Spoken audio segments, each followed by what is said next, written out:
Mr. Brown Tamerlan.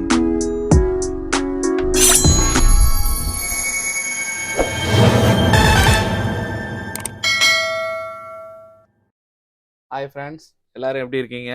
நல்லா இருக்கீங்களா? நல்லா இருப்பீங்கன்னு நம்புகிறேன். இன்றைக்கி சண்டே சமைக்கலான் இருக்கேன். ஏன்னா எல்லோரும் ஊருக்கு போயிட்டாங்க ஸ்கூல் லீவில். சரி, எனக்கு தெரிஞ்ச மாதிரி ஒரு சட்னியை வச்சு ஜம்முன்னு சாப்பிடுவோம். வாங்க வீடியோக்குள்ளே போகலாம். அதுக்கு முன்னாடி நம்ம சேனலுக்கு ஃபஸ்ட் டைம் வந்திருக்கீங்கன்னா லைக் பண்ணுங்கள், ஷேர் பண்ணுங்கள், கமெண்ட் பண்ணுங்கள், சப்ஸ்கிரைப் பண்ணுங்கள். மறக்காமல் ஐகான் பட்டனை கிளிக் பண்ணுங்கள். வாங்க வீடியோக்குள்ளே போகலாம். இதுக்கு தேவையான பொருட்கள் என்னன்னு பார்த்துடலாம். கடலைப்பருப்பு, காஞ்ச மிளகாய், அப்புறம் பூண்டு, 2 வெங்காயம், கொஞ்சமாக கருவேப்பிலை, ஒரு தக்காளி, கொஞ்சமாக கொத்தமல்லி இலை. கேஸில் ஒரு பாத்திரத்தை வச்சுட்டு கொஞ்சமாக எண்ணெய் விட்டு மிதமான சூடில் இருக்கணும். இந்த கடலைப்பருப்பு இருக்கு இல்லைங்களா, அதை போடுங்க.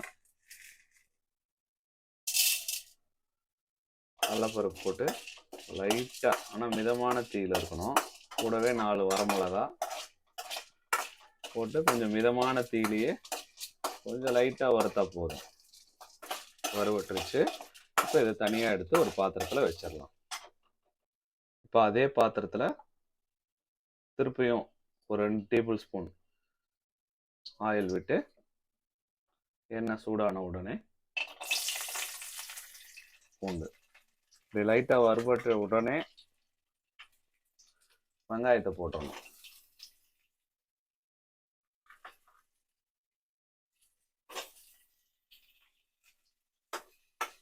எங்கள் அம்மா சொல்லி கொடுத்தது, ஏதோ தெரிஞ்ச அளவு செய்கிறேன். அப்படியே 2 பச்சை மிளகாய், கொஞ்சமாக கருவேப்பிலை போட்டு வதக்கிடுங்க.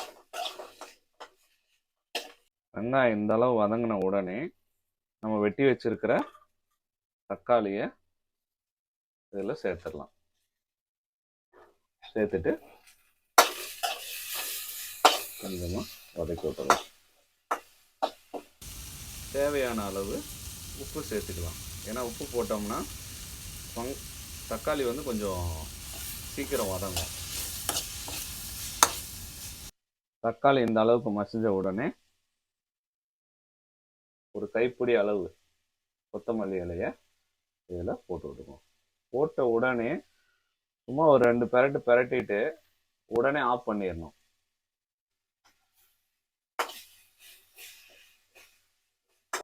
ஓகே, இப்போ ரெடி ஆயிடுச்சு. இதை நம்ம ஒரு ஆற வச்சுட்டு மிக்ஸி ஜாரில் போட்டு அரைச்சி எடுத்துக்கலாம். சட்னிக்கு மசாலா ரெடி பண்ணியாச்சு. இப்போ ஆற வச்சுருக்கேன். ஆறதுக்கப்புறம் அரைச்சி எடுத்துக்கலாம். ஐயோ, வீட்டில் ஆள் இல்லைன்னா ரொம்ப கஷ்டங்க.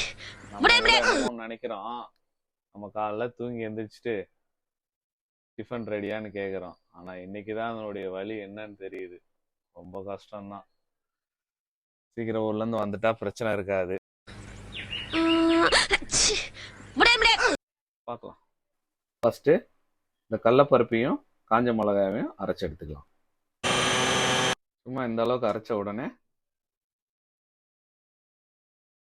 வெங்காயம் தக்காளி மசாலாவை போட்டு அரைச்சி எடுத்துக்கலாம். அப்புறம் இன்னொன்று சொல்ல மறந்துட்டேன். கொஞ்சம் புளிப்பு கொஞ்சம் அதிகமாக சாப்பிட்றவங்க இருந்ததுன்னா ஒரு சிட்டிக்கை புளி சேர்த்துக்கலாம். எனக்கு தேவைப்படாது, தேவைப்படுறவங்க சேர்த்துக்கலாம். அரைச்சி எடுத்துக்கலாம். இந்த சட்னியோட ஸ்பெஷலே என்னன்னா, இது ரொம்ப நைஸா அரைக்கூடாது. ஓரளவு குறுனையா தான் சமைச்சு முடிச்சாச்சு. வாங்க எல்லாம் சாப்பிடலாம். ஆனா இந்த சட்னியும் தோசையும் ரெடி பண்றதுக்குள்ள நான் பட்ட கஷ்டம் இருக்குது பாரு. அந்த வேதனை இருக்கே, அந்த வேதனை முடியல. ஒரு நாளைக்கே இப்படின்னா இன்னும் ஒரு வாரம் எப்படி தாக்கு பிடிக்க போறோம் தெரியல.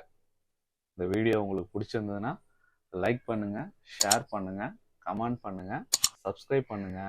மறக்காம ஐகான் பட்டனை ப்ரெஸ் பண்ணுங்க. இனி ஒரு நல்ல வீடியோவில் மீண்டும் சந்திப்போம். நன்றி, வணக்கம்.